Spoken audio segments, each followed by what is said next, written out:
First night, radically faced my fear of death, fear of suffering. Second night, I was visited by these alien crafts and flotillas of serpents and feathers, then burst into this other, like, really lucid alternate dimension is the only way I could describe it, where I could see visuals overlaid over what I was seeing, behind the visuals.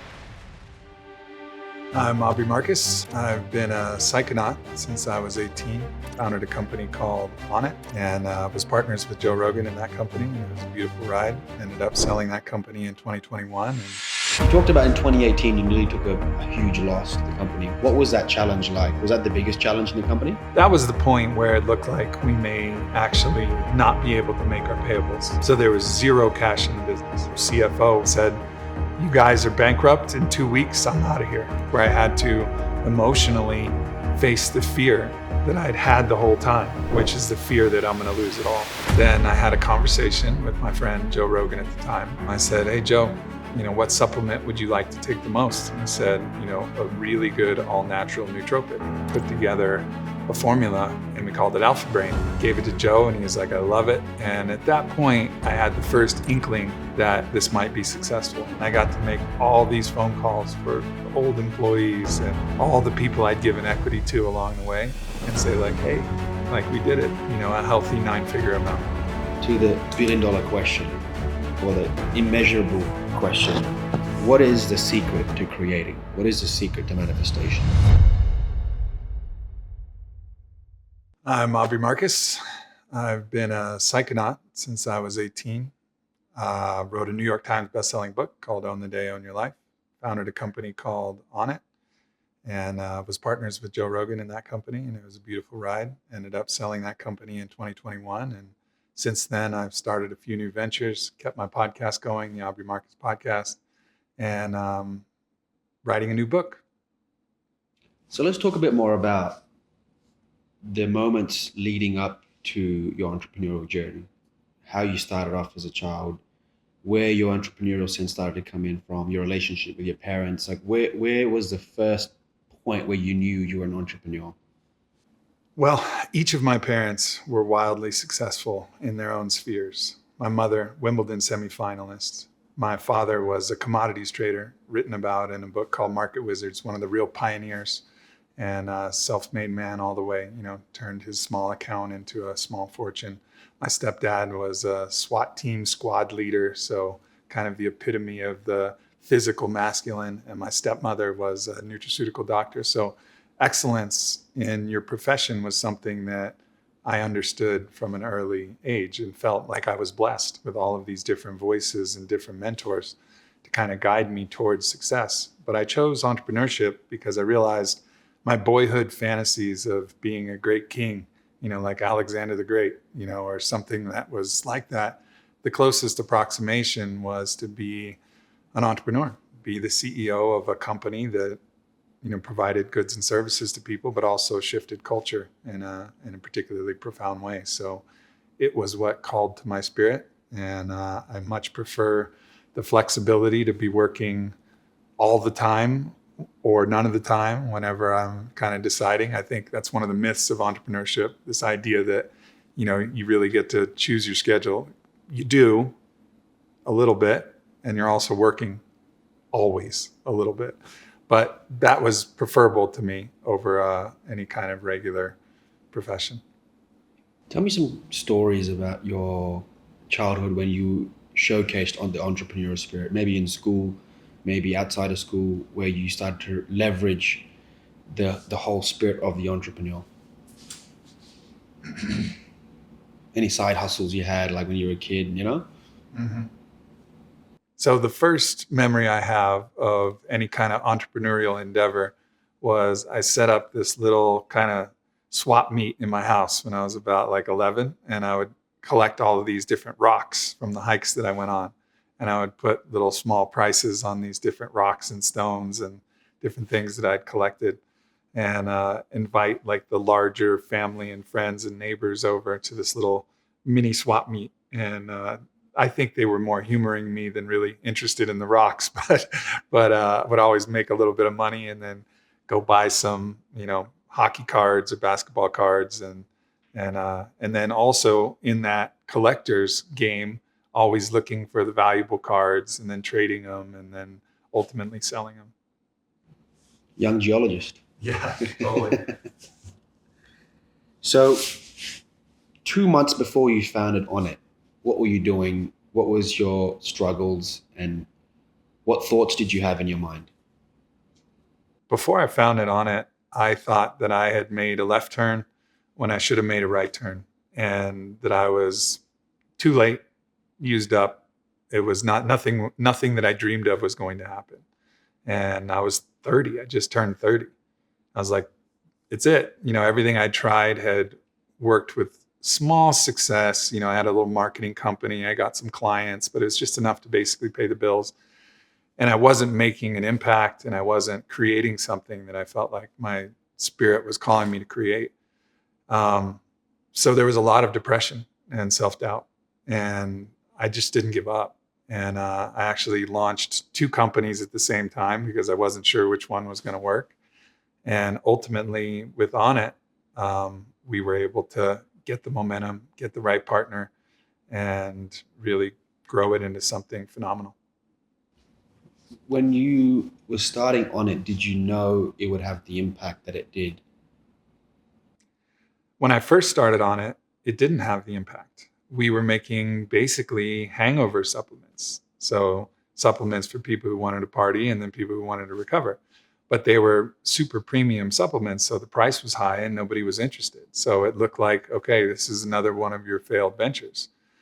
Then I had a conversation with my friend Joe Rogan at the time, and I was able to make friends with him over. I got a meeting for coffee, and that meeting for coffee turned into a 4-hour discussion about aliens and super volcanoes and all the things we were mutually interested in, psychedelics, of course.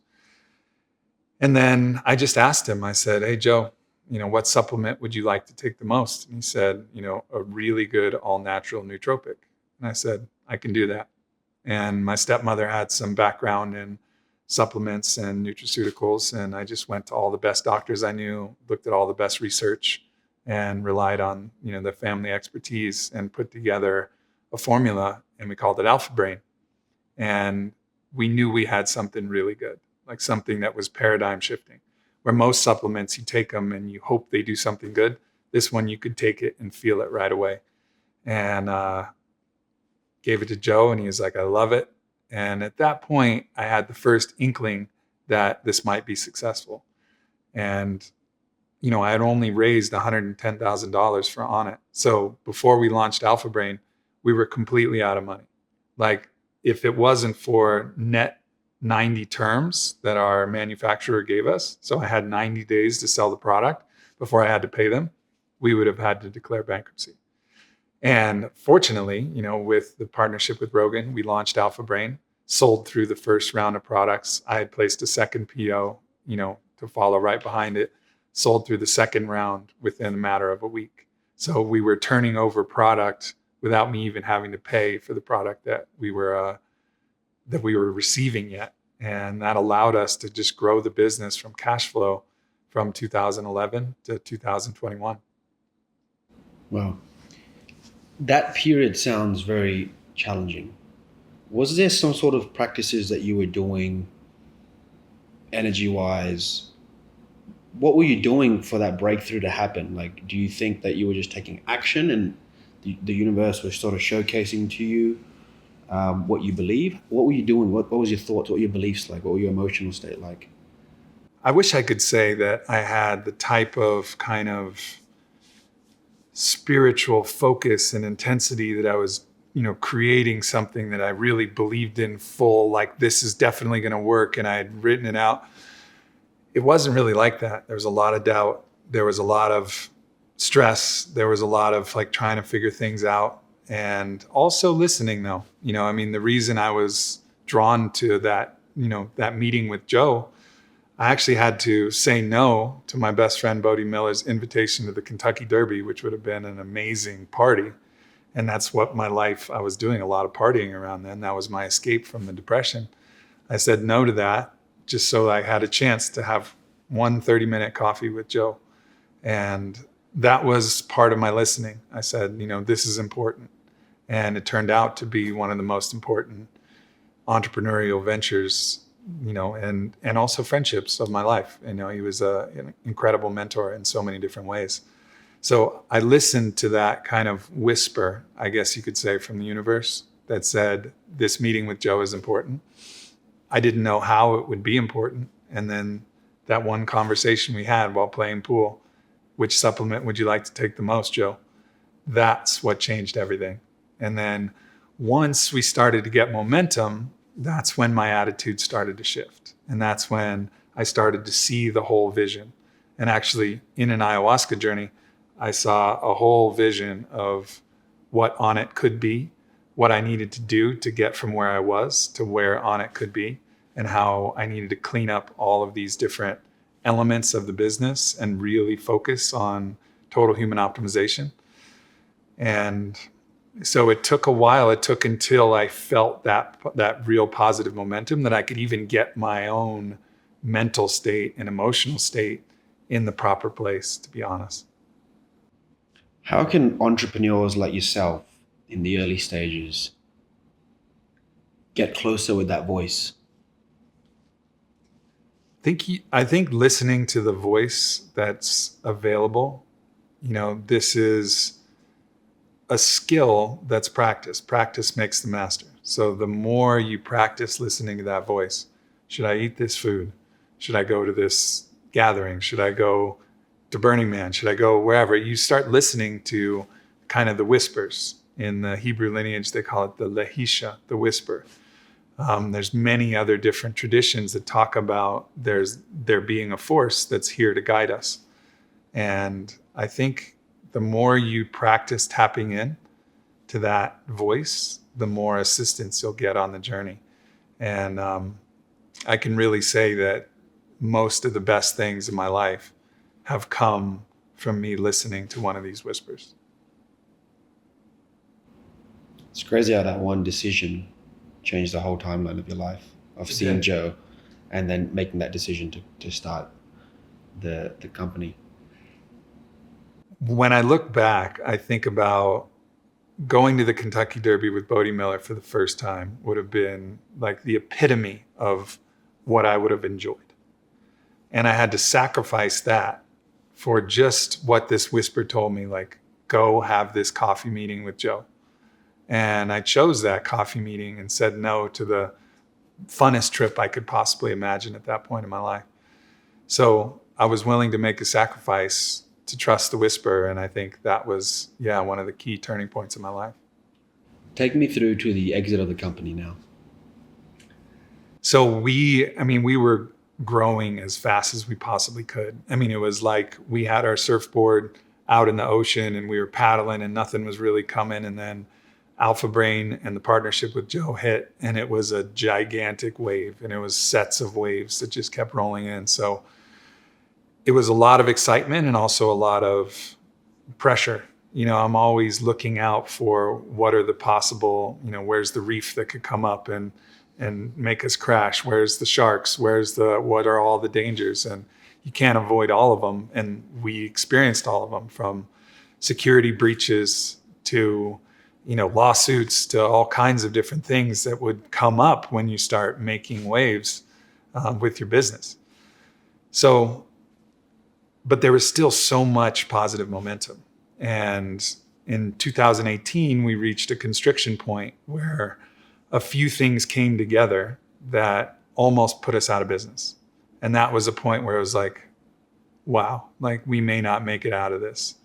And fortunately, we were able to kind of navigate through that. And, around 2019, 2020, things started to really pick back up again. And we had a lot of positive momentum. We engaged some brokers to sell the business, and they were quite confident. I obviously had my doubts still. I've learned to never count money until it clicks into your account.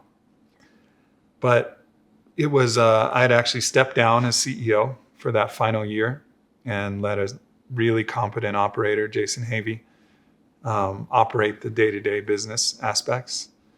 And he was able to navigate us through all of those meetings that we had with all the different companies that were vying to buy our brand. And it was an exciting time, and really just one of those peak remarkable moments when it actually finally came through and we came to terms. And it was really like, it was unbelievable. I mean, it was so much more than I ever could have imagined or dreamed. What was the feeling like when it did click over and whatever amount it was coming to your bank? It was a feeling of it was it was a feeling of disbelief, really. Like, you build and you build and you work towards this moment, and then the moment actually comes. Like, it actually comes. And I go check my account balance, and there it is. There's my payout. And then I got to make all these phone calls for the old employees and all the people I'd given equity to along the way, and say like, hey, like, we did it. Here's your payout. And they would be crying and they'd be like blown away. So that first week was one of the best weeks of my life, especially for the calls that I made to everybody else who'd been along the journey with me. That would be the best part. It's to the all best the people part. that believed in you, you call them back, you're like, hey, we did it. Yep. And thank you, yeah. Exactly. Are you able to share what you sold the company for? No, Okay. Unfortunately, that's in fine. the NDA, That's but a healthy 9-figure amount. That's good. That's awesome, man. All right, so tell me this. You talked about in 2018, you nearly took a huge loss to the company. What was that challenge like? Was that the biggest challenge in the company? That was the point where it looked like we may actually not be able to make our payables. So we had this deal that was about to go through for a minority investment from an investment bank. We pulled out at the last minute. And when we pulled out, we'd already distributed all of the cash that the company had. So there was zero cash in the business. And we had a huge staff because we were expecting money to come in. But having distributed all the cash out to all of the different partners and all of the different equity holders, we didn't have that cash anymore. So I had a bit of cash that I could put back in, on a loan, but that was all we had. And, so it was about talking to employees, being like, hey, can we delay payroll a week? Talking to all our vendors, hey, can we delay?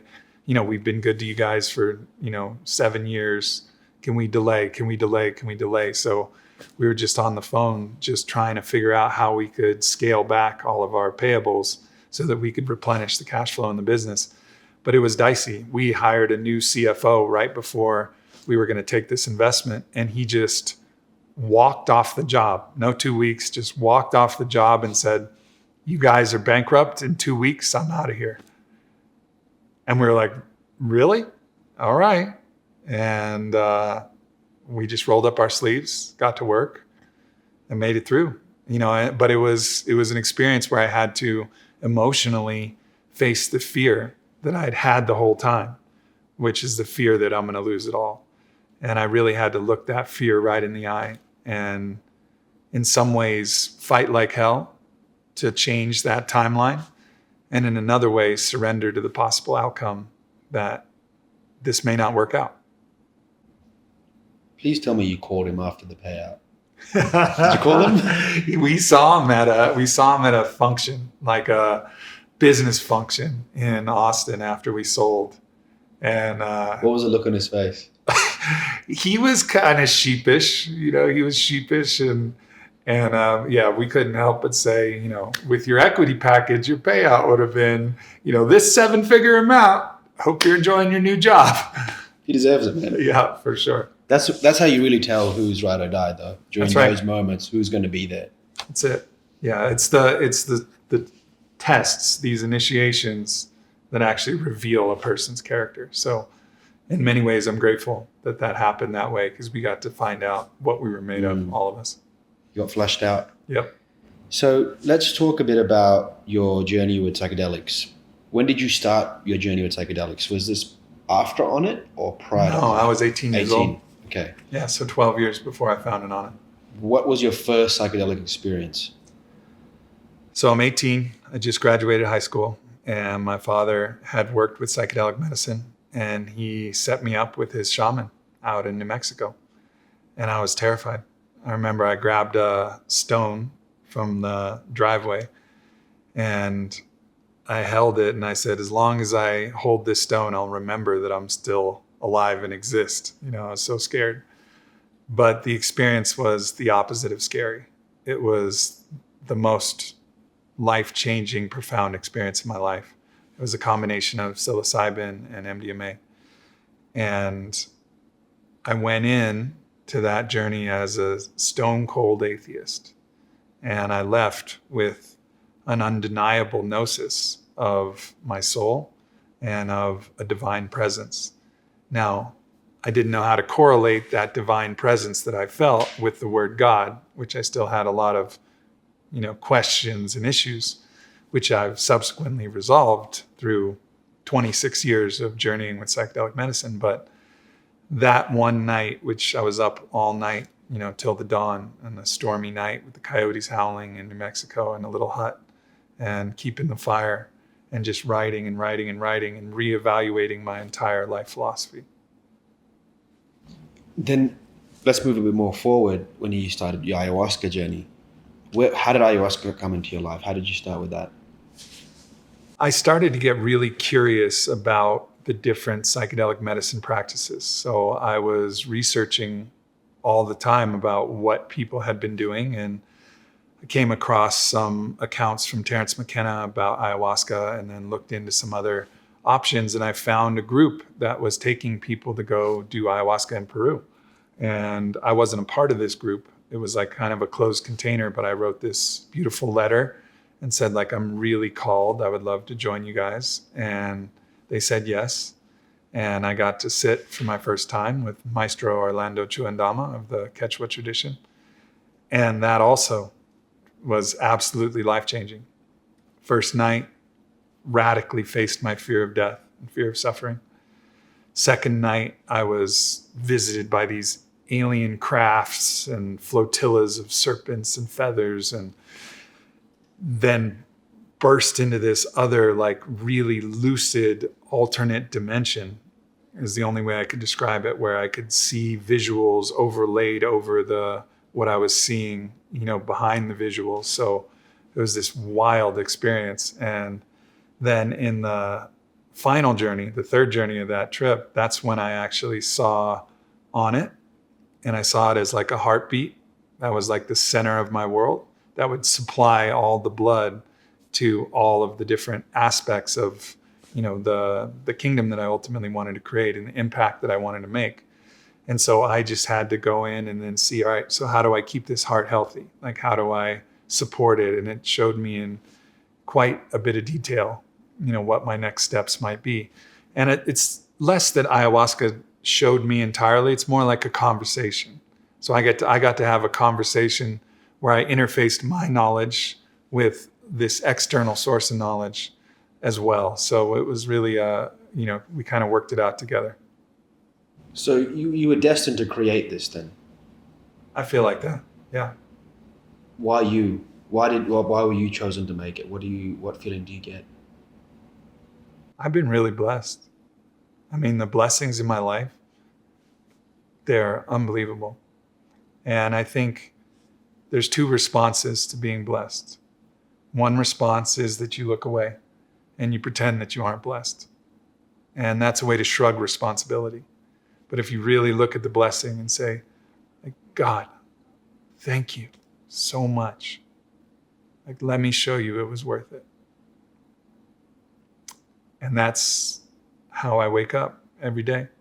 God, let me show you it was worth it. Do you think that has to do with your experiences with psychedelics? 100%. Because I wouldn't even believe God was real if it wasn't for psychedelics.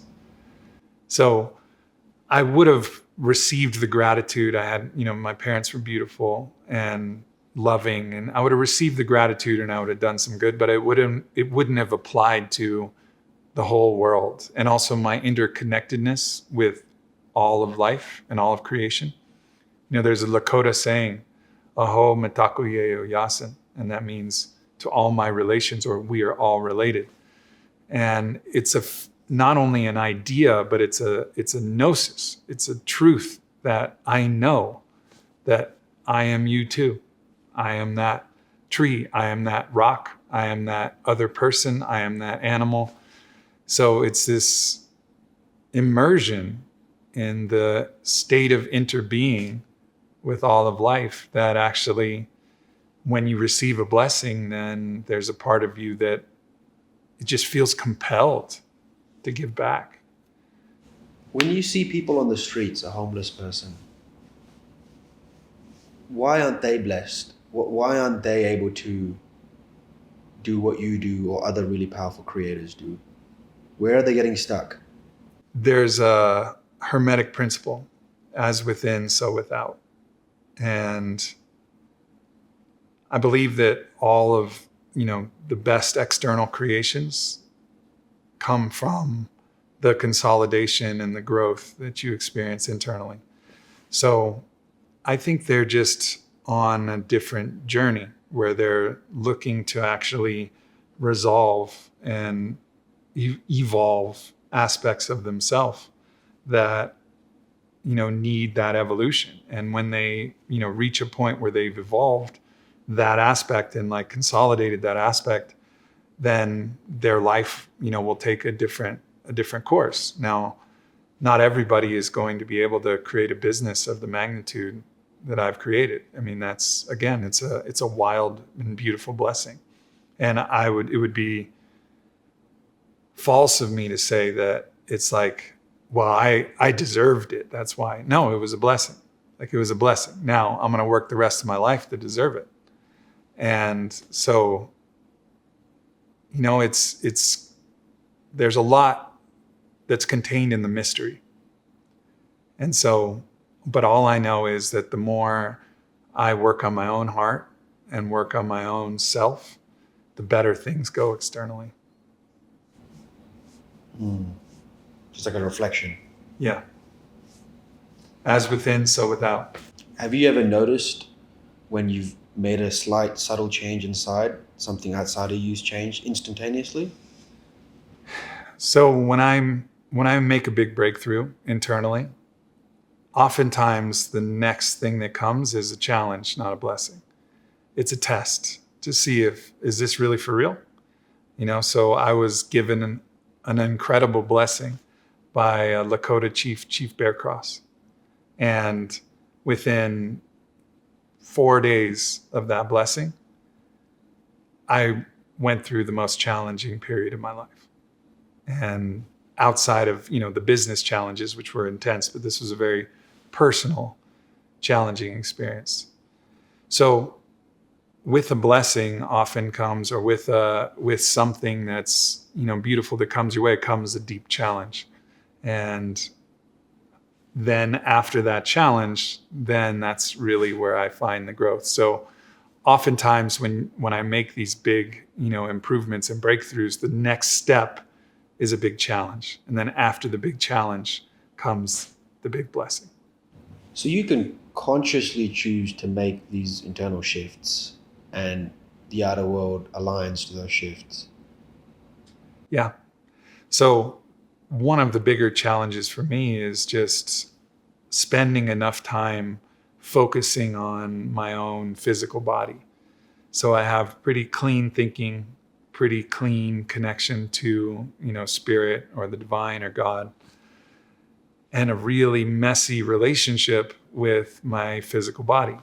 I'm extraordinarily high performing, and also I'm really vulnerable and susceptible to reliance on, external things to actually support my body. So one of the reasons I love coming out here to Sedona is it's a time to cleanse.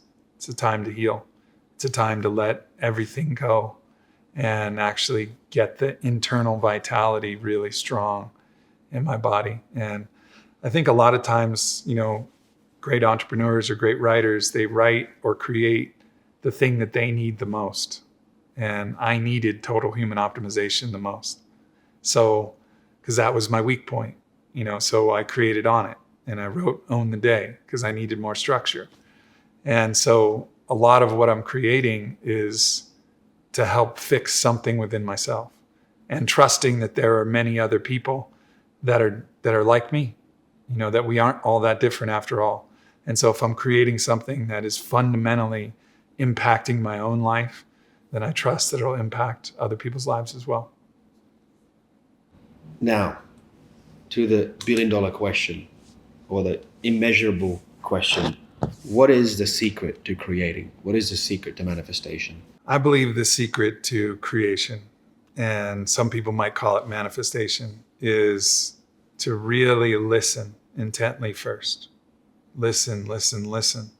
And then when you get that idea or something clicks and you get a glimpse, then it's about devoting yourself with your entirety to that project and really like going full out. And you won't really know if it works until you expose it to the wild, until customers are there and until you actually have momentum. But the key is to listen, to catch a glimpse, and then charge and really actually go all in.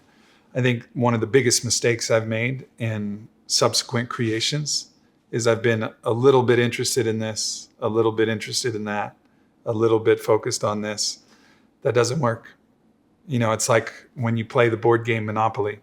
You get a Monopoly, you mortgage all your other properties, and you focus on building houses and hotels on that one color.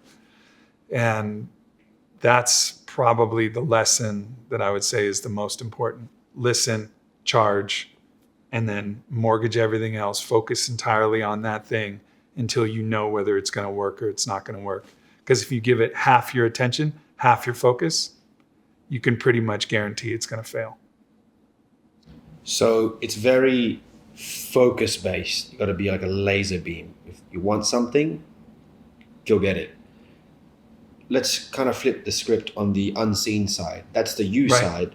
Let's talk a bit about the unseen side. Is there an unseen force, energy, or guidance that can help you when you're doing this, or is the focus directly connected to that? For me, the first time that the unseen actually plays a role in this is in the listening. And when these ideas come to you, yes, they're your ideas, but there's something else that you're tapping into that has an even greater intelligence than you. That's what I mean by the click. It's that it's your mind combined with the mind of God, and they're both in conversation. And so you're listening. And then from there, there's a lot of action that needs to be taken. You can't just sit around and try to manifest your success. You got to grind. You got to actually really work for it. And you got to believe in it. When you look at an investor, you got to look at them with burning fire in your eyes and be like, I will not fail. And you got to believe yourself. So you got to trust yourself, and you got to build that trust. And as far as like further support you can get from the unseen worlds, which, by the way, the unseen worlds is as real as this world. To me, like, there's no, like, this is the real world, and then there's the unseen world, and that's not real. 26 years of psychedelic medicine, the unseen world is real.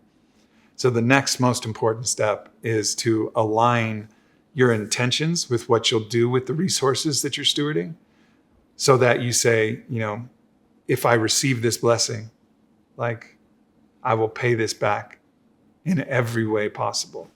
And so that's letting the unseen world know, like, this is a good place to steward wealth, right? This is a good vehicle to actually offer support and assistance to.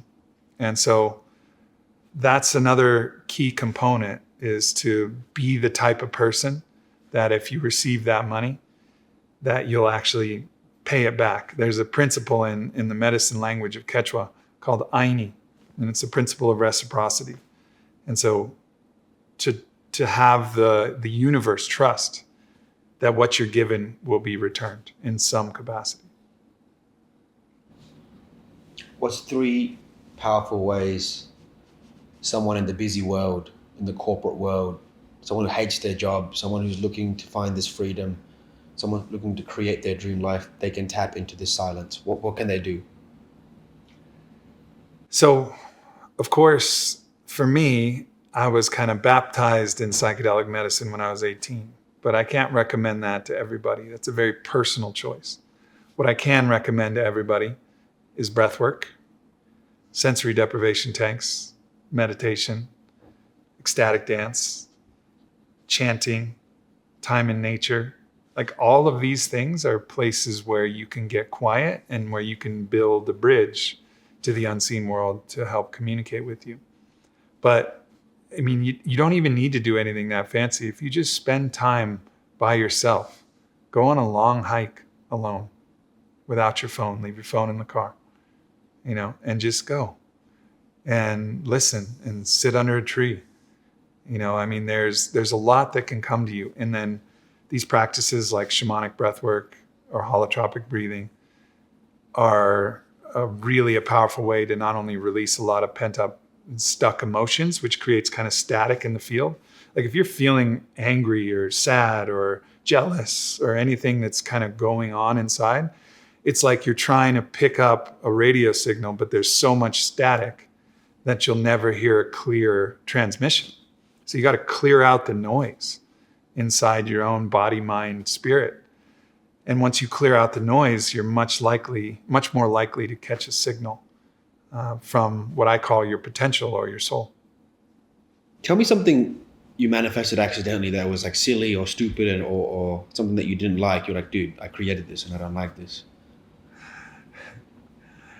Well, there's been a couple of times where I've created something that was really like incredibly magical. Like take the music festivals that I launched.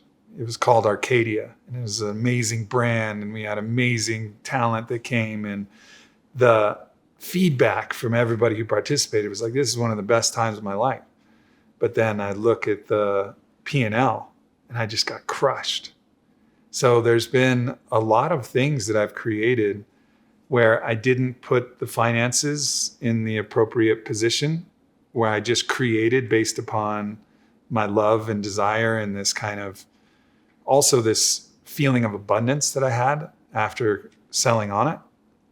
And I kind of just felt like maybe I was somewhat invincible, or that the money was, I had so much that I didn't really need to focus on the details of the financial elements. But I think, the really good entrepreneurs that I know, like Jake Paul, a very close friend of mine, and is one of the absolute best entrepreneurs I know. And he just takes one thing, focuses entirely on that for long enough until it gets momentum, and then he moves to another thing. And for me, I have a tendency to just create in so many different vectors that I can't go all in. So I break my own cardinal rule, which has actually become more clear after I, received that kind of windfall payout. I really now am in a very sober place, because Onnit was one of the first, I had a couple small businesses I tried that didn't work, but nothing significant enough. So Onnit was this huge win. And then subsequently, now it's like, okay, back to fundamentals. Like you had let's remember how to surf before you go out and try to catch a monster. Let's talk a bit about what are you creating now? What's your biggest hurdles now, your biggest limitations, your challenges of what you want to bring into the world? What do you see in your mind? What's the vision that you're trying to bring out? I really feel like we have to transition from an old story to a new story. And the old story is going to lead us deeper and deeper into separation and existential risk. The new story about who we are, about what we are, about how we relate to each other, we have to start living and telling that new story, or this story is going to terminate and it's not going to be a happy ending. So what I really feel like my purpose is here now is to help create and live that new story. And now is the time. I mean, I think a lot of cultures and a lot of periods of our history, a lot of people believed that. They believed that this is the most important time. And sometimes it was. There was crucial moments, the Renaissance, there's crucial moments throughout history. But nothing that's been on the global scale that we're facing right now. Right now, we're playing a game for all of Earth. And so really my focus now is about the big game. What's the big game? What's the propagation of humanity and how we relate to each other for 7 to 70 to 700 generations to come? Like, how do we actually navigate humanity through this point where artificial intelligence is speeding up and exponentializing, where everything is really interconnected in a way that it never has been before? There's multipolar powers in the world. This is the most interesting time. And so for me, a lot of this is about playing the big game, which nested in the big game are the familiar games. Launching a new supplement company, building a sound money brand around gold. Like, there's a couple things that are going to be the resources. These are the supply chains for, the projects that I have. But really it's about shifting the consciousness so that we can tell and live that new story for a new humanity, as my teacher, Rebbe Gaffney, says. Yeah, I feel like one of the most greatest gifts you can have is a vision. It almost seems as, you were given a vision with Onnit, you achieved that dream, and now you've been given a bigger vision. Yeah. So what's that end vision? Say it's your final day on earth. You've done your mission that you came here to do. What do you feel like when you look back at the people around you? What do they look like? What's your impact that you've left on the earth once you've done what you came here to do?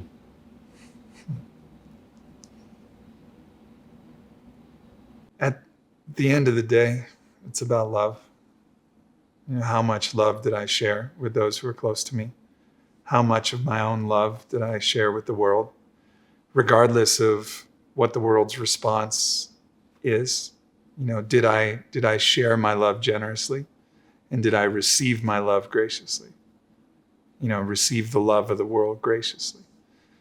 And I think as long as I follow like that code of love, which is to give your love generously and receive it graciously always, then I'll smile at my time here on this planet. And hopefully I'll be looking into the eyes of my children and my grandchildren and surrounded by my beloveds.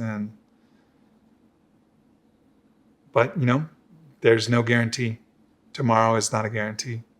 So it's not all about working towards that magical future. It's about both fighting every day to do our part to actually save the world, and also remembering every day to savor the world. So to both save and savor the world. What is love? Love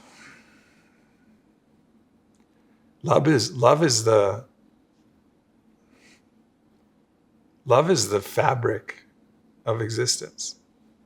It's like we're made of clay and the clay is made of love. It's really about seeing the truth. Love is a perception, not an emotion. It's my teacher, Rebbe Gaffney, says. And I believe that. I believe when you look with clear eyes at the world and at yourself, you'll see love. You'll see the love of God. You'll see the love of the mother creation. You'll see the love of those around you. You'll see the love even in somebody who's writing hateful comments or attacking you. I think this was probably one of the best aspects of the teachings of Yeshua, of Jesus. To actually see the divine, see life in the Father and the forgiveness and love in everybody and in everything. Because that's really what this whole cosmos is. It's an expression and an emanation of love. So I want you to imagine a big 140 kilo, 160 kilo corporate CEO in New York. He's in charge of a $200 billion fund. And he has no connection to the voice or spirit or any of this stuff. His practical way of turning thoughts into reality is just do it. How do you explain to that person what love is? Can you? Love is a felt experience. Describing it philosophically isn't going to help. So if I was sitting down in front of said corporate CEO who'd been disconnected from love, then I would find the most suitable pathways to reconnect him to the feeling of love. I would be like a Sherpa that would be guiding him, but he would be the one that had to climb the mountain. The Sherpa is not giving you the history of, Everest as you're climbing. It's just helping you navigate a path. And that's really what I would do, is I would help him or her navigate a path so that they could find the love for themselves. Because that's really the only way that it works. If you could give your 15-year-old self one bit of advice, you can go back in a time machine, you can sit with 15-year-old Aubrey, what do you say to him? If I could give my 15-year-old self some advice, I would tell him it's all going to work out. That I know that you're going to doubt yourself 10,000 times. You're going to feel like all is lost, but it's not. Just keep the faith. Keep your heart open. Keep exploring. Work hard. Stay on the path that's true to you. Keep listening, and you'll find your way. I can give my 44-year-old self the same damn advice, but I know that that's true in a different way than I did when I was 15. Now, I want you to imagine your 80-year-old self comes back in a time machine, and he's 80-year-old Aubrey sitting next to you. He brings some wisdom and advice with him. What does he say to you? In a breathwork journey recently, I had a vision. And in that vision, it looked like about a 70-year-old version of myself. I had fully gray hair and wrinkles. And my 70-year-old self said to me, son, you ain't seen nothing yet. You ain't seen nothing yet. And it was a really powerful message because, of course, some part of me thinks that, well, maybe the best's behind me. Maybe I'm out to pasture, and I know that that's not true, but that's that kind of nefarious voice that's in my head, what I call the voice of my anti-you, that force of resistance with a capital R that's pulling against me. And it'll say, you're done, you're washed up, you're a burned asset, just hold on to what you can and, focus on the future generations because you're done.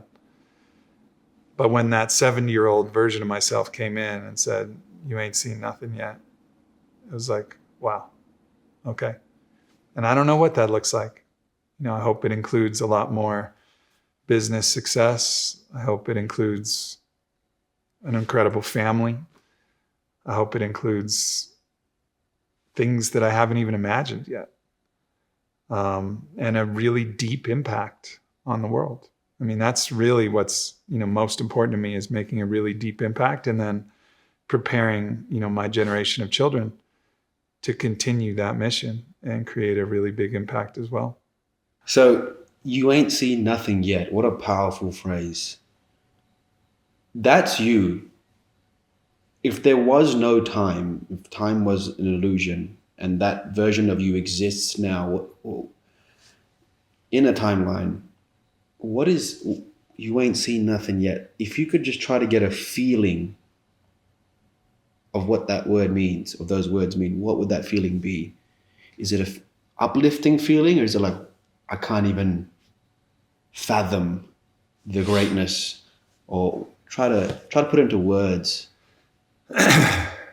One of the key operating principles for me is that your inside then reflects to the outside. So when I think about what that 70-year-old version of myself said, I know that whatever he's talking about starts inside. Like the ain't seen nothing yet has to start within. So there's an even greater transformation that's available for me. Because I think the outside world has reflected all of the progress that I've made internally so far. So if I'm going to do something beyond what I've already done, it's going to mean that there's going to be an internal transformation. And that internal transformation is exciting and scary. I quite like who I am right now, quite comfortable. So what does this mean? What does this transformation mean? Who am I going to become? What am I going to become? What is that process that's going to bring me to the next level? I have this kind of felt sense that it's going to really, really involve a lot more discipline, a lot more sacrifice, and a lot more radical love. Like really loving beyond fear, beyond any type of record of right and wrong, just really loving with all my heart and moving beyond these ideas of judgment and separation and on internally, while still holding the necessary discretion to keep myself and my family safe. You said before your outer world is a reflection of your inner world, as within, so without. So whatever changes or things that you become aware of inside reflect outside. Could it be that your 70-year-old self who said you ain't seen nothing yet could literally be a literal explanation of you haven't seen what's inside yet? Yeah. And not that it's a bad thing, it could be an absolutely amazing thing. And once you just look at it just a little bit, that outer world just goes, poof. Yeah. So you're a mystic. Yeah.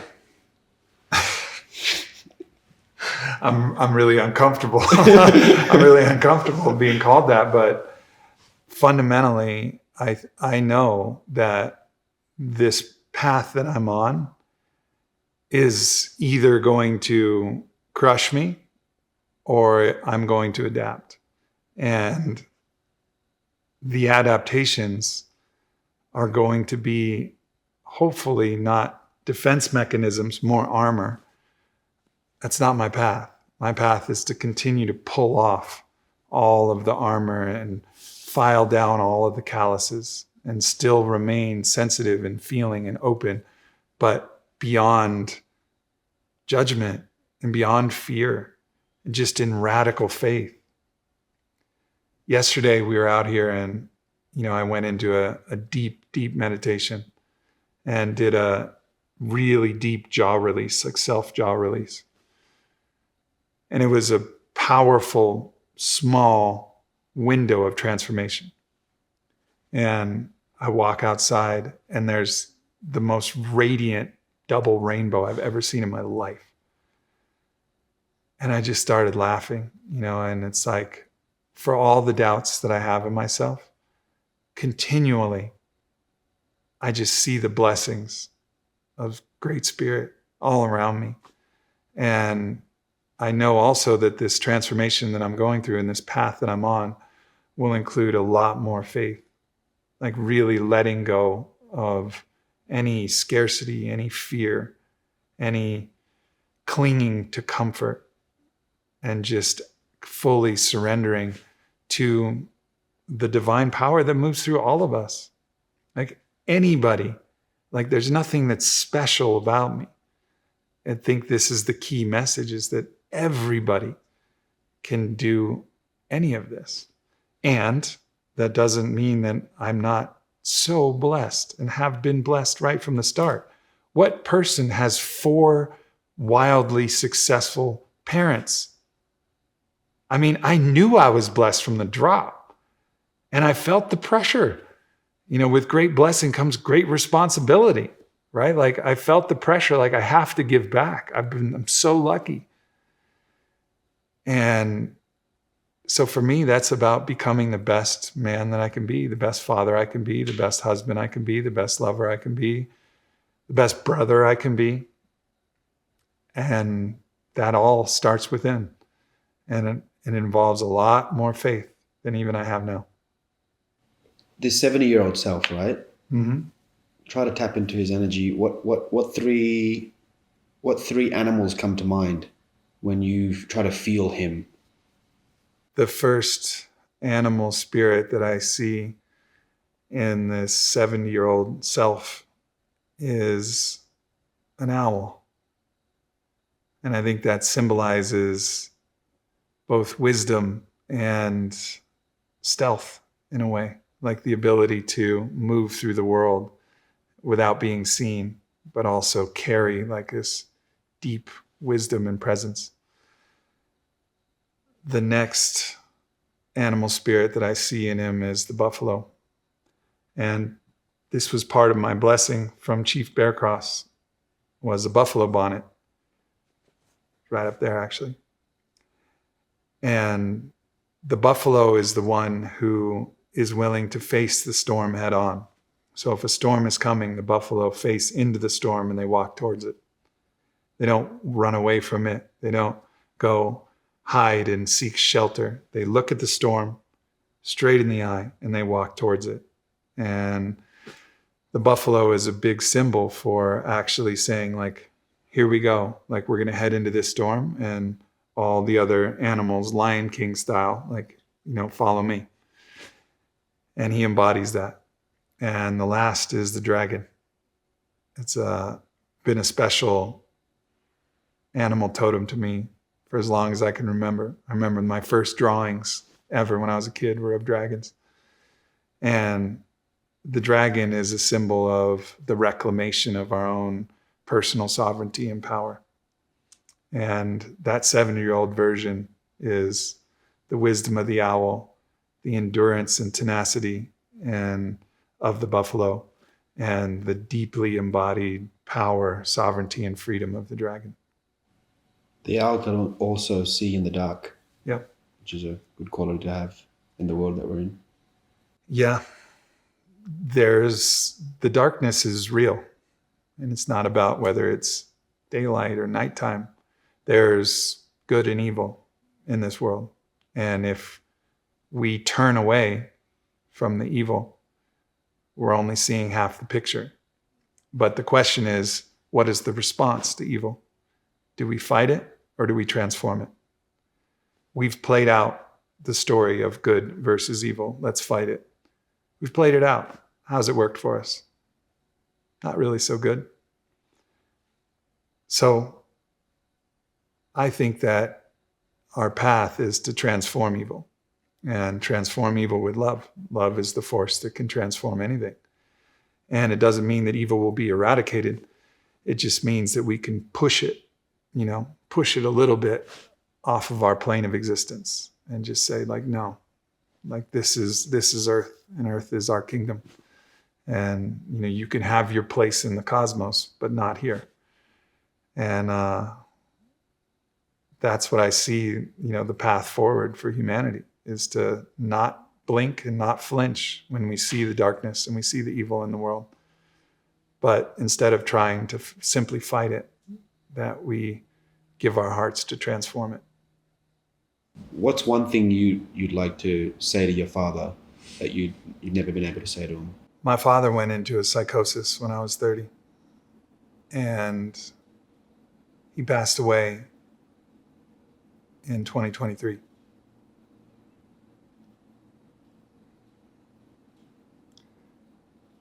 He never got to see me succeed in the external world.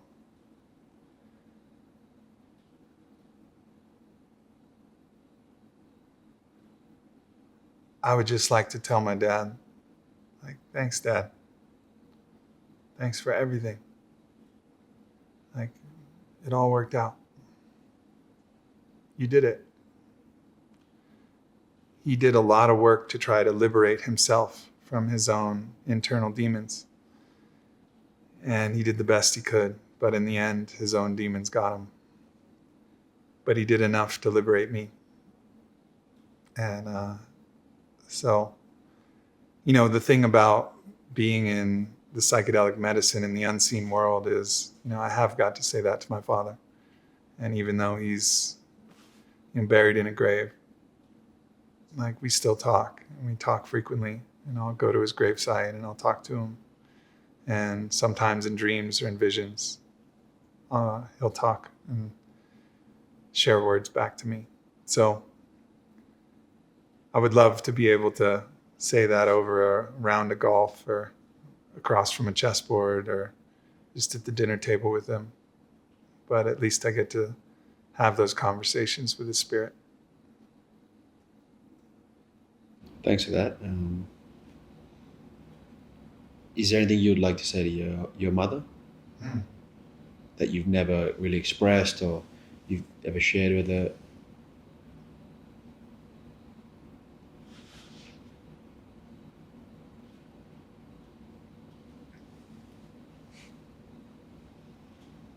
My mom did it perfect.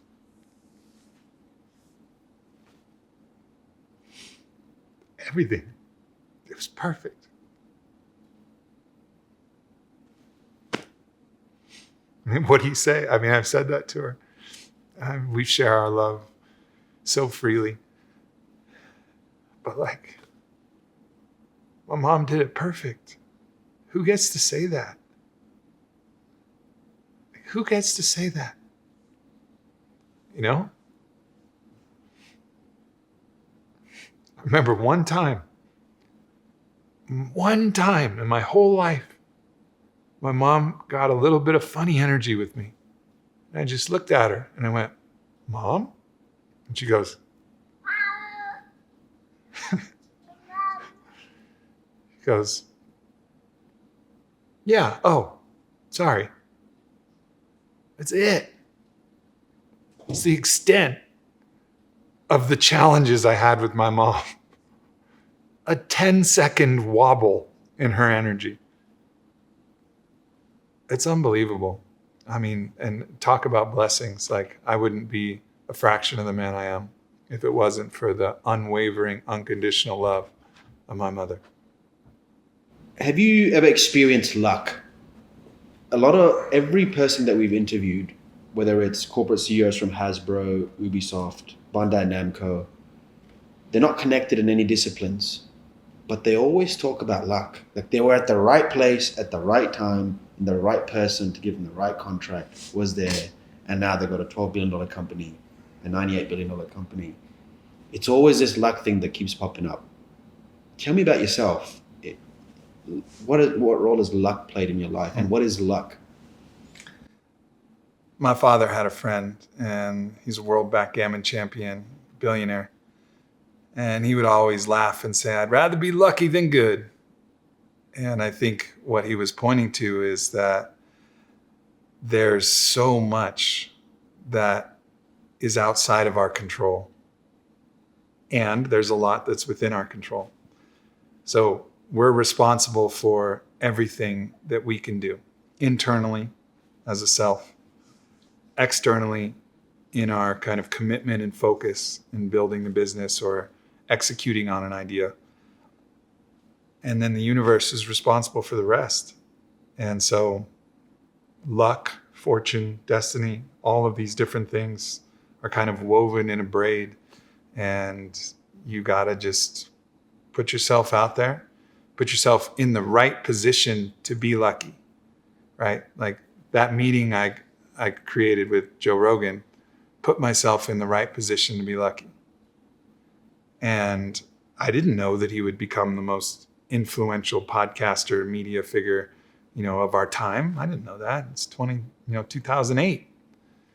That's a different Joe Rogan in 2008. It's not the guy that everybody knows now. So I was lucky. I was also willing to make a sacrifice. I was also listening. So it was some combination of all of those different things. And I was, that was probably the most significant moment for me.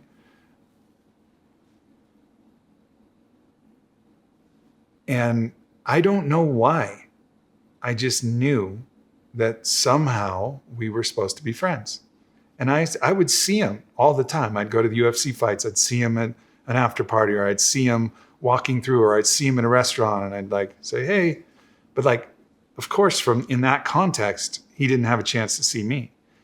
So, but I didn't lose faith. I didn't go like, well, nothing happened. I guess let me discard this feeling that I have.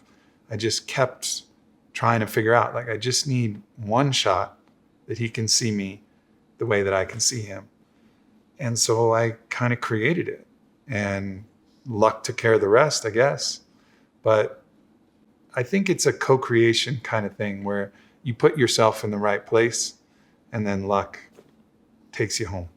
You get one question, right? This one question you can ask God, however you personify it, however you anthropomorphize, whatever the word is. Yep. You know what I'm talking about. Yep. God's going to sit next to you. You get one question, and that question is? I'm in a unique position to be asked the question, what would you ask if you encountered the divine? Because I've been in those situations. Now, is that divine that I was encountering a figment of my own imagination? Maybe. But I felt the divine presence, and I got to ask a question. Like, God, what do I need to do? What can you share with me that'll be the most helpful thing for me? What am I not seeing? And his answer is always the same. Have more faith, my son. Have more faith. And when he says that, I have no more questions. Like, at that point, when I receive the advice to have more faith, what does that mean? It means every time I'm in fear, to replace that fear with faith. Every time I'm in doubt, replace that doubt with faith. Every time I'm in some kind of difficult situation that I don't know if I'm going to make it out, and I start to get worried, replace that with faith. And I think that's the lesson that I'm still really trying to integrate. And maybe when I integrate that lesson, maybe I'll get to ask another question. What question would you ask when you integrate that? I would just ask God, what else am I missing? What else can't I see? I think these encounters with the divine presence, it's not like a podcast and it's not like a fortune teller. There's this overwhelming feeling of this reverence, that even the audacity to frame a question as if that question is important. Like I remember, and it's not often that I feel this divine presence and I feel the place where there's the possibility for a conversation. Remember the first time it happened? I was blown away, not ready, not prepared. And I just kind of stumbled over my words, and I said, God, how do you have the time? And there was no response. And I was like, oh, stupid question. Of course you have time. You are time. You're God. And then I asked the question, like, what could you show me, or what advice would you give me? And that's when he said, have more faith. And in the next question, after I integrate that lesson, it would again be, what else am I missing? What can you show me? And I've had a few encounters with what I felt like was the presence of Yeshua, of Jesus. And always his responses are incredibly direct and will take a lifetime to integrate. The last time showed that every time I was in judgment of another person or another thing, a piece of my own heart closed. And so I felt the presence of Yeshua. I said, Yeshua, like, what do I do about this? And he just says, love everything. Okay. You know, that's a lifelong quest. Love everything? Like everything? I mean, you can't mean this stuff over here, right, Jesus? Like, we're good on this stuff. Like, no love there. Like, no. Love everything. Have more faith. Love everything. I remember another time I felt Yeshua's presence, and I just started kind of uncontrollably in this kind of confessional, sharing all my vulnerabilities and all my weaknesses and all the places where I was suffering or out of alignment. And Yeshua just patiently, unflinchingly, lovingly just waits. I hear his voice and he says, me too. I just started crying. It's like, fuck. Like, and again, this could all be my imagination. But I'm not smart enough in my waking life to come up with these 2-word answers that change my life forever. So whatever it is, whether it's a higher part of myself and I'm just talking to myself, or whether I'm tapping in to these forces I believe I'm tapping into, the wisdom is so profound that it'll guide me for the rest of my life. Do you think that could be the lack of faith sometimes? For sure. I mean,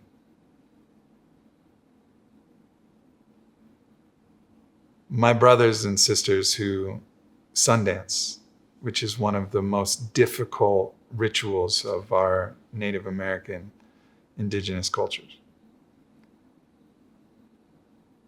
They go 4 days, no food, no water, 2 sweat lodges a day. I can hardly make it through 1 sweat lodge without gulping some water. 2 every day, no water, dancing in the hot sun, piercing their chest or their back to the tree or around the tree with buffalo skulls, dancing for hours and hours and hours every day. And I asked my brother, Porangi, I asked him, like, how do you do it? And he goes, well, it's impossible except for prayer. And like, that's the faith that, you know, when I see like people of real faith, it's they test themselves to the maximum and they know that their faith and their prayer is what's going to help them through the challenge and the difficulty. So, you know, my faith's been tested at times, of course, but if I'm really paying attention, it's meant to be tested so that it grows stronger. Your question to God was X, Y, and Z. You got the response. And then once you've sat into that response, what was the question God had for you again? God didn't have a question. God said, have more faith, my son. Have more faith. And then from there, God said, let me show you the greatest love story ever told. And showed me the divine spirit meeting with the mother, which is matter. Mater comes from the Latin, which is mother, and is also the root word of matter. So all of physical existence, meeting with the spirit and fusing together in this dance of intimacy and eros and connection to create love in the flesh, love in reality, the fabric of the cosmos itself. And so we're all part of God's love story. So what role are we going to play in God's love story? Are we going to be the hero of God's love story? Well, if we're the hero of God's love story, or a hero, we're all heroes. We all have the potential to be heroes. Then we're going to live our own love story with each other, brother to brother, sister to sister, lover to lover, parent to child, self to the world. All of those different vectors of love, we're going to be the hero of those love stories. What sacrifices has God or life asked of you? What do you have to leave behind in order to attain your success and go on this journey? Comfort is the thing that my soul or the divine is asking me to change my relationship with. And I've done brief periods of extreme discomfort, like climbing a freezing mountain in Poland with Wim Hof with no shirt on, or, cutting through some ice and plunging in the ice, or a really hard workout, or an incredibly intense psychedelic medicine journey like Iboga. Intense suffering. But in my day-to-day life, I can be a little bit of a comfort slut. And to get where I'm going, I got to leave that behind. What advice would you give to those who are on the cusp? They have their vision of what they're going for, but they're unwilling to make that sacrifice, or they're fearing that sacrifice to go to the next level? How do you conquer that doubt, that comfort, that gluttony, whatever it is?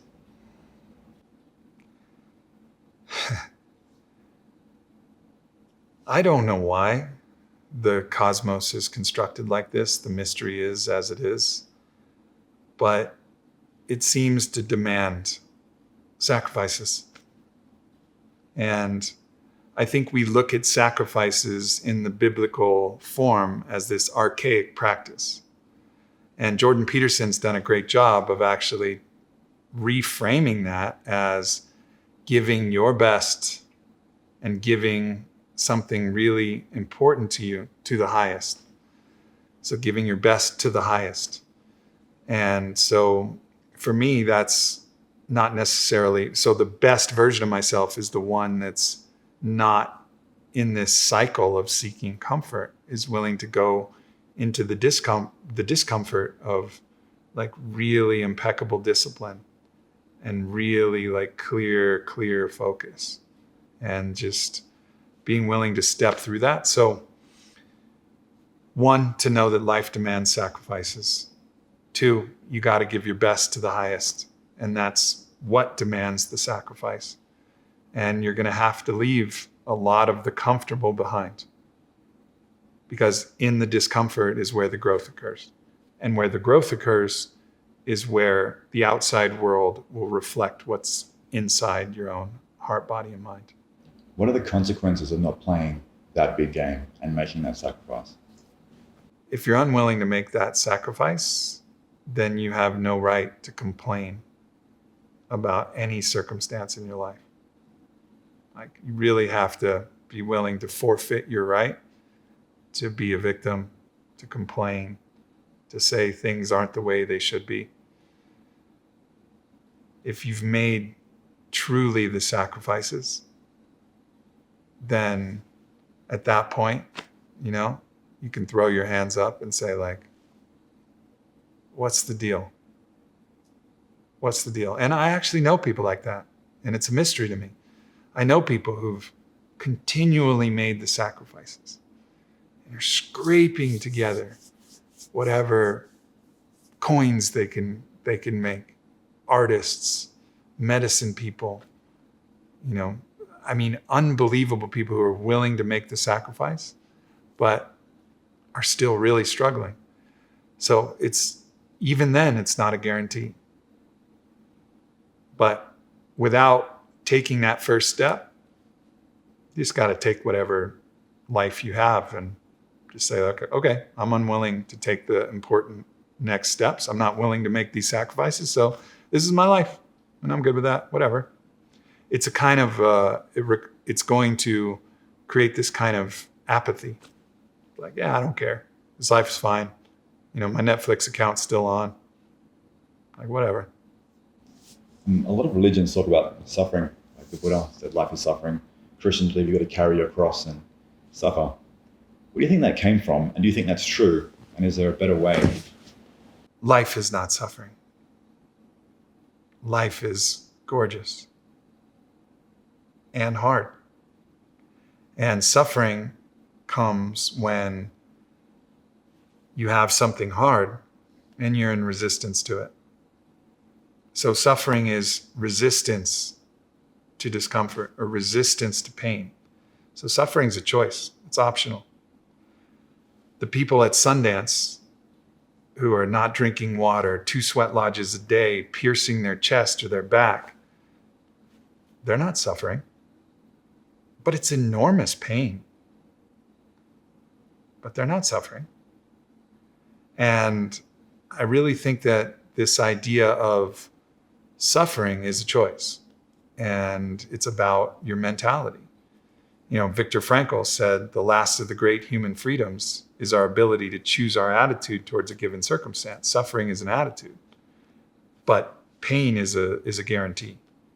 So it's about how do you respond to pain and how do you put yourself in uncomfortable positions and learn how to transform that pain into something that's not suffering, but something that you're willingly and intentionally enduring. A lot of people talk about corruption in the banks and things like that. Is there anything, do you believe that the system is rigged, or people don't understand a fundamental truth about money, abundance, scarcity? I think both are true. The system is rigged and there's a lot of opportunity. And, you know, there's ways in which, especially like the legacy money institutions, have been playing games that are suitable for insiders. But I wasn't an insider. I just created something and I had no family connections. I scraped together $110,000 from my best friend Bodie and another friend Howard, and I built Onnit. That was it. And that's possible. So yes, the game is rigged in certain areas and at certain levels, and there's a lot of opportunity. So hopefully as we build this new story, we'll take off this layer of the rigged game and really allow a more expansive field of opportunity in every sector. This is my last question. What should people keep in mind when they're manifesting and their life? I would say the most important thing to keep in mind is that there is no destination but your own death. So all you have is a journey. Start by enjoying the journey, wherever it goes. Enjoy each step in the journey, because you get to a big exit like me, you think that every day is happy. It's not. It's just another part of the journey. And yes, the blessings are enormous and immense. We're here at this sanctuary in Sedona that's possible because of that blessing. So I'm not saying that, money can't contribute to the most beautiful life that you can imagine. It has its place. It's a factor. And also, I would love to go back and tell myself that was building this, like, enjoy it. Enjoy each step. Like, enjoy your life through the whole process, because fundamentally, I feel pretty much the same after this big success. It's not like all my problems went away. So enjoy the journey. Enjoy each step of the process, and then just get clear. There was an equation shared by the family friend that I mentioned, the billionaire backgammon champion. And he said, this equation is worth 1 billion words. And it was basically life equals happiness divided by time, from the span of your birth to your death. And happiness is somewhat ephemeral. It could be known as satisfaction, or it could be known as bliss or joy. It takes many different forms. But really, it's about your satisfaction with your life divided by time.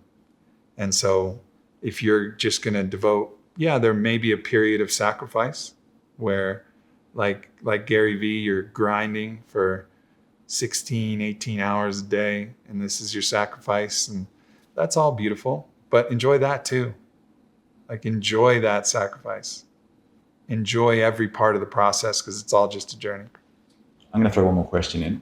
What advice would you give to those individuals who are looking to hopefully attain critical mass on the planet for an awakening or an evolution or revolution in terms of systems and the bigger picture? I think we can get trapped in what Charles Eisenstein calls the myth of scale. And it's this idea that to have an impact, you have to measure the impact based on how many people you impact, how many downloads your podcast has, how many people read your Substack, right? Like, that's the way that you influence. And sure, scale is a factor, but really, like, if you just impact your family dramatically, who's to say that ripple isn't more important than any other ripple? Like, who's to say? So I think it's really about understanding that it's not all about scale. We can't weigh and measure our contribution to the world, but we can just do our best every day and know that no small deed is not recognized and seen by your soul and by the divine. So those quiet moments when it's just you and that server or that valet or that person on the side of the road, like, it's all you in a different form. And to just know that whatever you do, if you do it with love, with full heart, it matters.